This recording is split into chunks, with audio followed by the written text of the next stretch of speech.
Welcome to Oak Tree Dialogues, where we discuss topics that are not often talked about and we gain wisdom and new insights. Today, for the first interview in the series about childhood trauma, I have the pleasure to have with me Francine Dubuc. Francine Dubuc was born and raised in Quebec, Canada, and is now living in Mexico. Francine, you are a certified coach and also a natural holistic therapist. Can you tell me more about your journey and what is a natural holistic therapist and how you got to become that? Okay. Well, I'm from an association in Quebec. It's called ANQ. It's a natural therapist. Actually, it's a lifetime of studying about how to live the most vibrant life and how to regenerate from stresses. That brought me to study different approaches: physical health, emotional health, and spiritual. And from that's why I call myself holistic natural therapist. Thank you. So I like your description, how to lead a vibrant life. That's a term we don't often hear. Like, what do you mean by living a vibrant life? Well, I have this interest for health since I'm a kid, and I'm always interested in the best, perfect, energetic life. And I've been looking for, nutrition, what kind of nutrition that brings the most positive emotion, the most positive energy, and align also yourself with your soul, because you're really in coherence, because your body is not full of garbage of toxins, and everything flow easier. So there was a earning for me to discover about what can be the best health. All right, so you really reach for an ideal. And when you say that as a holistic, natural holistic therapist, you help people deal with life stressors. We can agree that having lived through a childhood trauma, or perhaps multiple childhood traumas, is a big stressor in a person's life, right? Yeah, like to start to be clear about my perspective of trauma, it's can be different level, different degree, depending of our situation, depending of age. Is it something it's been frequent? It has a different effect on people, stress level and anxiety level. That said, there's also trauma that we don't recall having trauma. And that's why I want to focus today, is to know that some people have experienced trauma and they don't have any memory really of it. They just have a sense inside of them that something wrong, but they cannot really grasp it. And I think there's something that we don't really think of it, because we think trauma is so intense that most people remember trauma. But sometimes when the trauma is so intense, there's a mechanism in the body to protect our nervous system that create amnesia and dissociation of the traumatic event, enough that we can almost have no recollection of the trauma, but you still have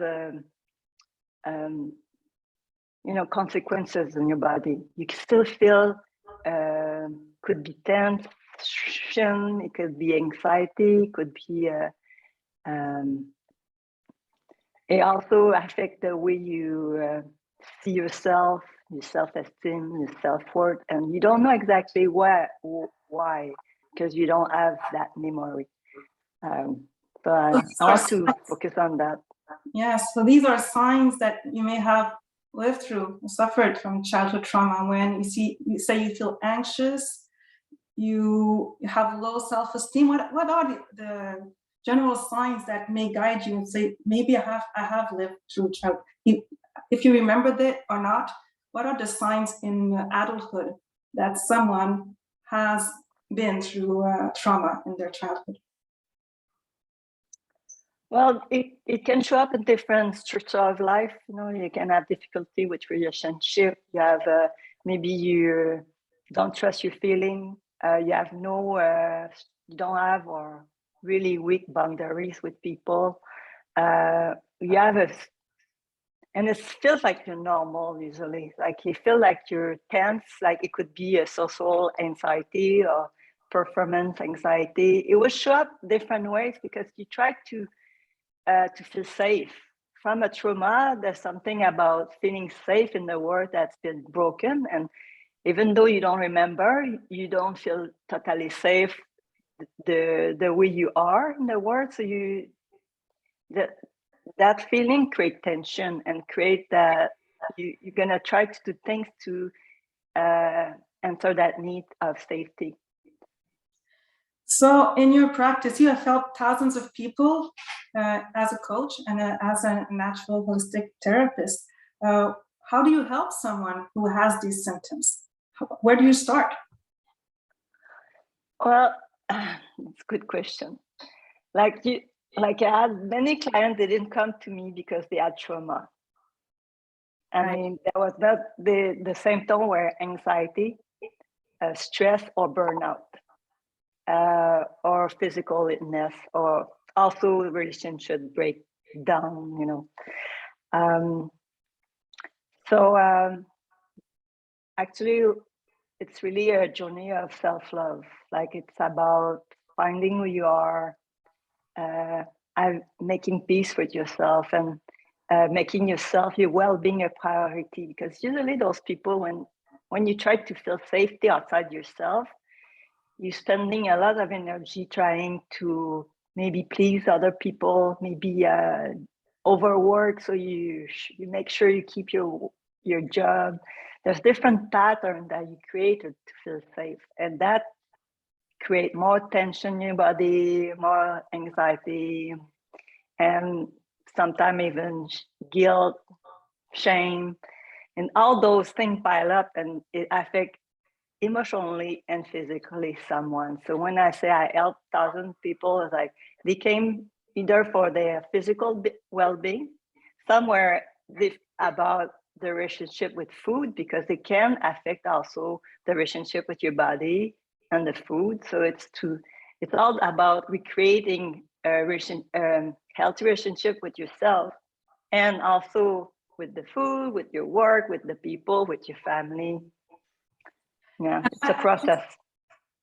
Have you worked, I mean, I would suppose that even addictions, when people want to self-soothe and may be more prone to some type of addiction. Is that your experience that with your clients? Well, I like a new definition of addiction that's really larger, like a broader. I mean, like when we think about addiction, we think about food, we think about alcohol, work, but there's a relationship, sex addiction.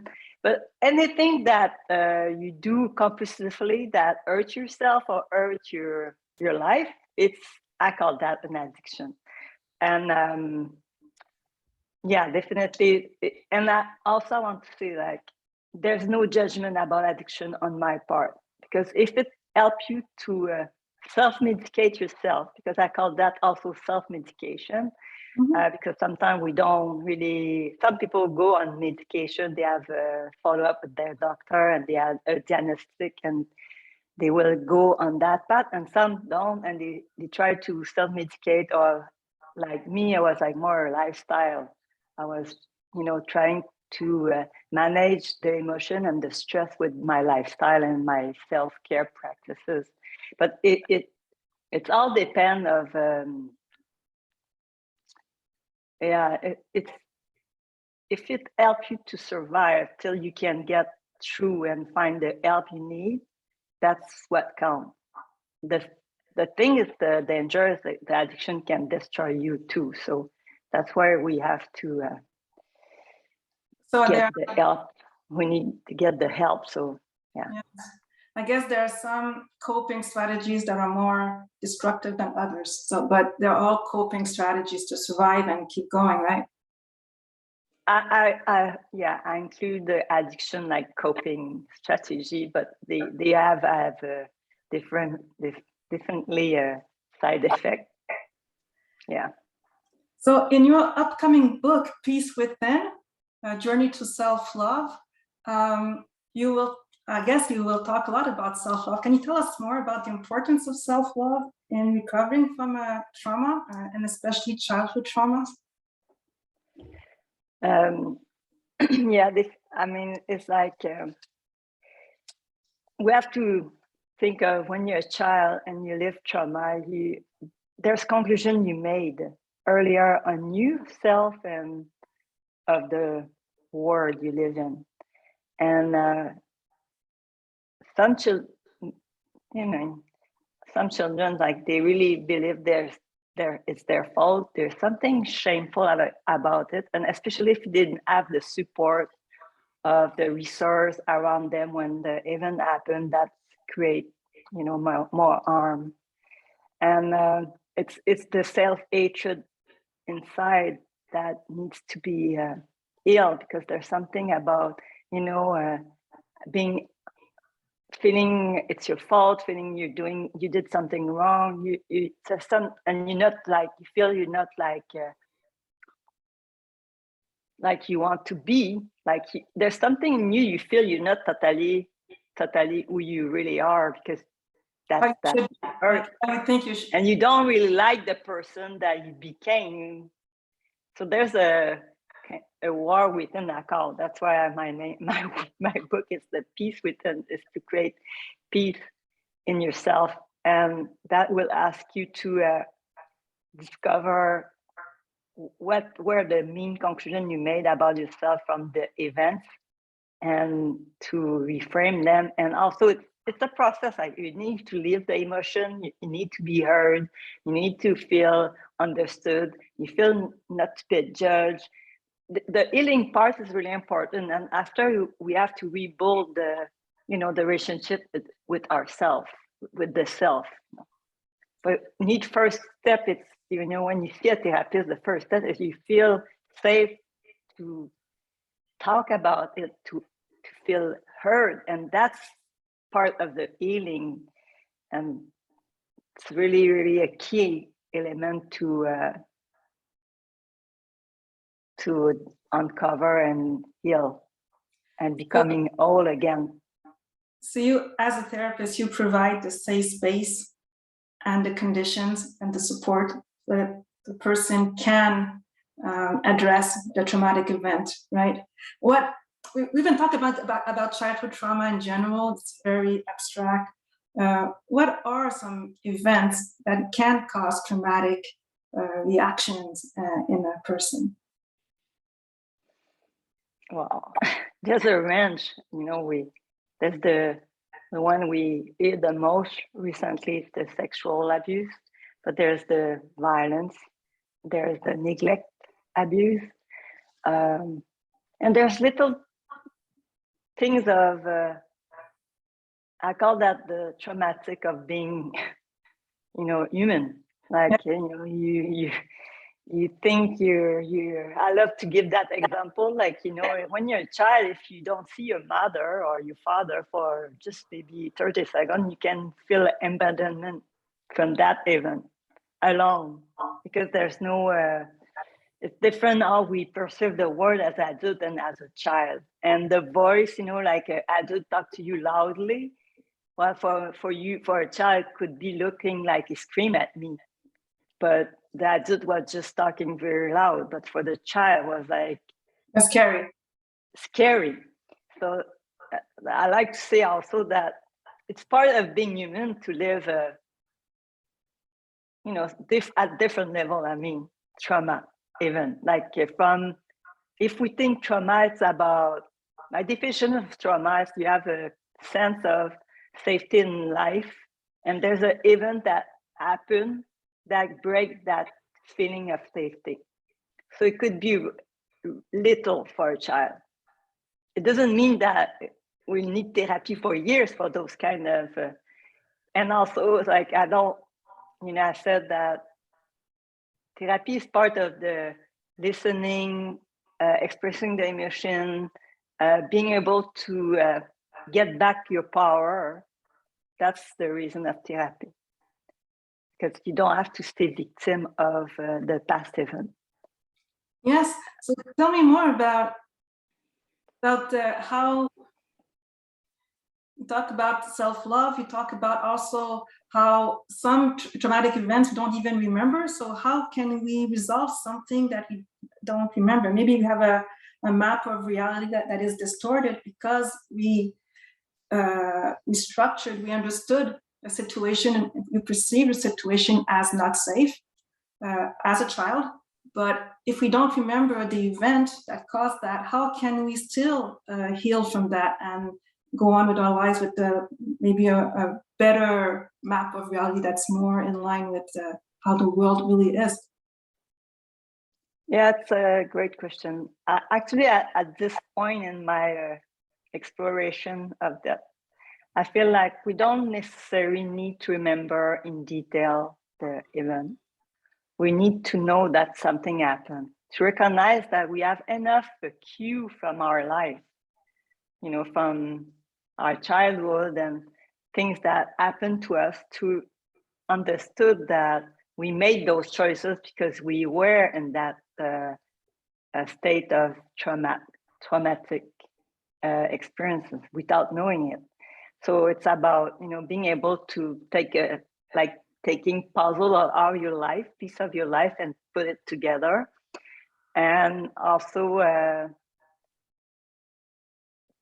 to have a deep understanding of yourself, and with that bring compassion to yourself, to instead of judging your behavior, judging your life or different things that happen, because you had the toolbox that you had from the trauma that you didn't know. If you have enough recall of the, you know, and you make a connection with your choices and someone who may have lived trauma, I mean, you don't need to totally remember to know that something happened enough for you that it did create a shift in you, in your sense of safety and love too. And after, it's about, you know, giving yourself that love, that compassion, and rebuilding and knowing what's important for you in your life, and create the life that, you know, that fulfill you, that serve who you really are. And because I don't think we need to fix for the rest of our life things that, because that was the kind of a lie to think that we were broken and there's something to fix. Yes, that's the trap, right? It's not, we're not broken in reality, right? It's like, no, it's easy to think there's something wrong with us. That's part of the trauma response, right? We think something is wrong with us, but in reality, it's not broken. It's hard to understand when you have lived through that you are not broken. Francine, if someone who's listening to us today recognizes himself or herself in what we're talking about, what would be the very first step that you would recommend to that person? Wow. I love journaling. I think it's a great place, a great tool to use to reconnect with ourselves. So we can ask questions to ourselves, like, you know, what do I need now to feel good? But, you know, simple things, start with simple things. But because in the moment, we know how to, I mean, we can know what we need to feel good. And that's, if we start with that, we're building something, a relationship with us that's stronger, and we trust that's what I feel is guiding me to answer my needs. I will use journal to start with. I love what you just said, because you say to journal about what do I need now to feel good. You talk about now and not about the past. You start about what do I need, and you have to get in touch with your needs and to acknowledge them. And it's not about rehashing the past necessarily. It's about now and having a better life now and in the future.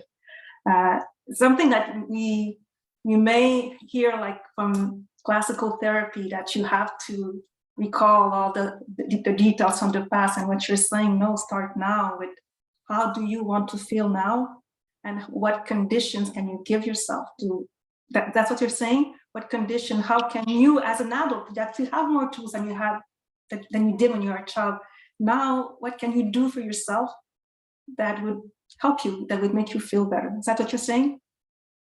Yes, and I will rebound on about the child inside of each of us, because we do have a inner child, could be at different ages. We have also a young, for women anyway, we have definitely a young woman, you know, like we can have trauma also at the beginning of adulthood as a woman, and that's part of it has a big impact on most of women. I know that, you know, how the relationship with the father and or transition to adult has really had a big impact on most of women that I've seen.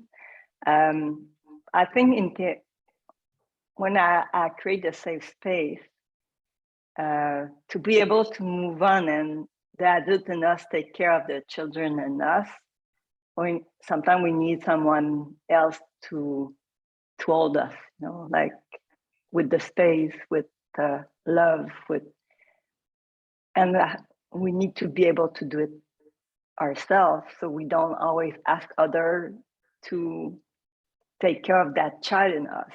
So we feel more, we become more autonomous emotionally. Like, I don't know in the word in English, but it's more like it's not independent. We always enter. Can better self-regulate. Like, yeah. So it's like you feel more whole, and the first relationship is with yourself and all the parts of yourself.